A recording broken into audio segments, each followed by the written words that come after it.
Hey everyone, welcome to my channel, Dungeon Debuff. Today I'm going to show you how to prep your sessions using Sly Flourish's Lazy RPG campaign on Notion. And I'm going to show you exactly the way I use his template and how you can use that same template for your games. So if you're new to my channel, click like, subscribe for more videos, and bear with me because I'm a little sick. So I may talk like this for a while. But I'm going to cut to the chase, and I'm going to, all the helpful stuff I'm going to drop in the description, timestamp this so you can find the parts that you need to help you prep your games. So let's jump right in. So here we have Sly's template, the Lazy RPG campaign template. It's really amazing. It's been something I've been using for 2 years, and it really outlines everything you need to run a campaign, but also to prep. So it has everything from how to duplicate and customize the template, how to use monsters and combat tracking. He has links here for his own resources, so definitely feel free to access that when you get a copy of your own. And you have his campaign planner here, listing ways that you can generate fresh new templates for each session. You have your session 0 notes here, your list of characters. And these characters are your players. Then you have your NPCs, the locations, the key villains you're going to use, items, campaign database where everything is stored, so you can easily find any article that you have. Your old session notes. When you're done, you just pull and drag this, throw it right into there, and you can always go back and look at your old notes. And this Forge of Foes monster stats and this dice roller are one of the newer features that I found in his template. He updates it over time. So if we click here, I found is actually to be real lifesaver, because when you need a monster really quickly, you can always go back in here and you can find the appropriate CR, the hit points, the proficiency bonus, number of attacks, attacks per damage, and you can play with that and mess with this to build a custom monster on the spot. So this is something that where you don't have anything prepared, you can throw something out right away. And has a really cool little dice roller here. So if I ever need to roll a D100 on a table, or need to calculate like monster damage, I can always do that here. It's pretty low, it's 13, and it calculates everything for you. So yeah, nice and simple. Here you always can refresh it. So let's go to one of my campaigns. This is a Great Divide. This is a game I'm playing with my players right now. The first thing you notice is the imagery is different. So like I said, this is something that I customize for my campaigns, and I like to have images that helps inspire me, that helps me think about what this campaign is about. Without going into too much detail in case my players are watching, here I have a forest with a group of spellcasters. They look like could be a group of refugees or an army. This campaign is very political, with my players kind of navigating the different governments that exist on this island, and them taking sides. But here I added a little quote, and this is something I'll do from time to time. I'll put it in like a dungeon or put it in a location for our players to find excerpts of like books and lore. So this is a little blurb I put about a bard that ascended godhood, and he took his ship and he sailed off into the stars. And this is a group of people or authors called the Oracles of Runa, who made an account of this. Very much like in history, many different people would record historical events in poems, songs. It may not be accurate, it may be an exaggeration of the thing, but I wanted to kind of have this piece here, kind of remind me what the campaign, its core is about. So here you notice I may have my session's a little different. I ended up adding a few more things. Like I wanted a pantheon here. I wanted some like more direct lore. So like this little excerpt up here, I would just drop in here in case I needed it. And I have a lot more kind of articles that I can drag and drop in my campaigns. Right now, my players are in kind of growing in power, so they have actually people who are following them. So I made little factions and units tab inspired by Matt Colville's Strongholds and Followers book. And yeah, and all my homebrew stuff, any ideas or anything I'm just thinking about, I'll throw in there. I copied and paste the Forge and of monster, the Forge or Foes monster stats up here, and the dice roller here, just in case I needed it. But let me show you how to actually use this generate session planning template. And forgive me if my mouse movement is erratic. So let's click on this.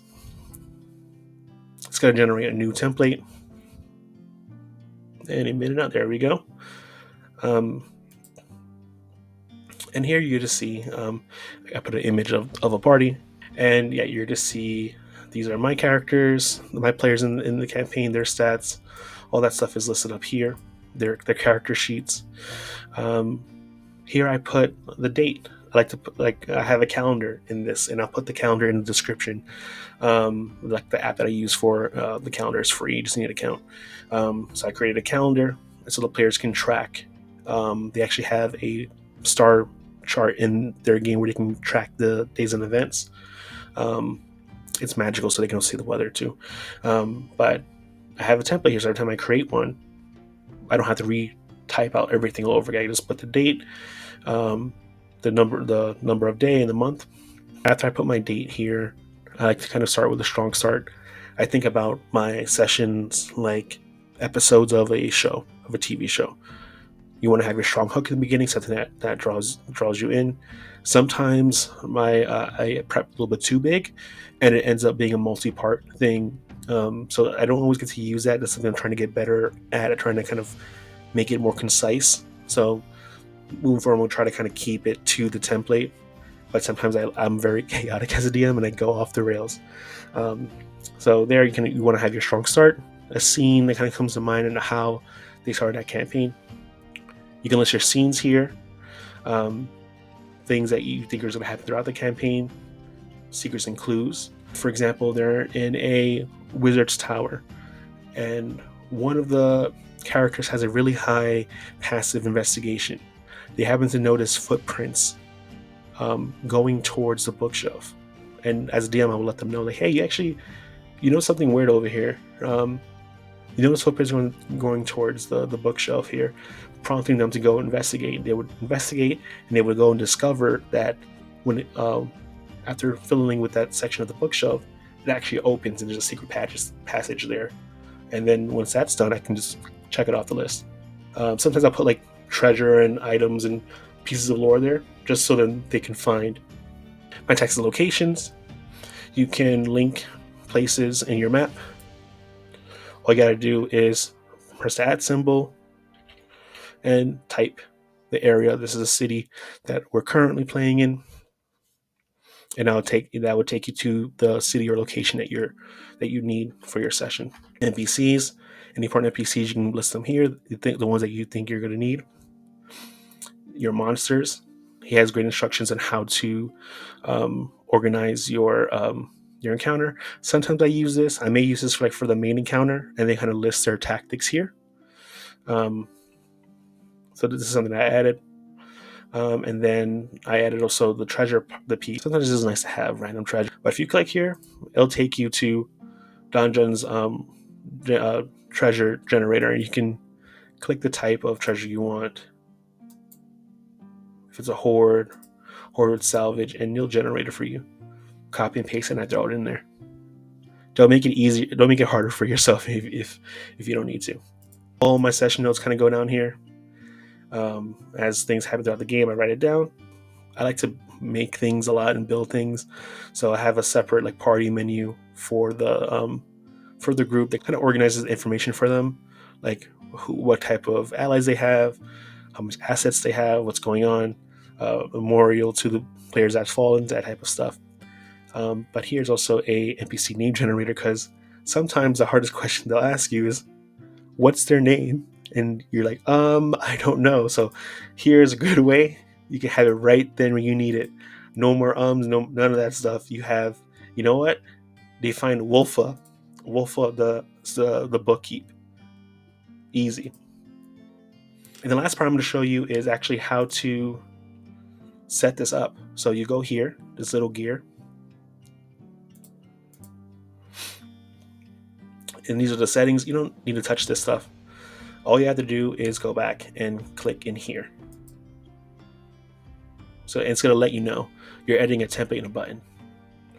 So all you're going to do is you're going to set this up exactly how you want it. So the reason why when I click that button, those type of things come up in my templates, because I edited it here. So for example, let's put the party is on a runaway wagon being chased by bandits. ... Right? All we do is get out of here. So we go back. And then when we click the generator, it should pop up. And there we go. The party is on a runaway wagon being chased by bandits.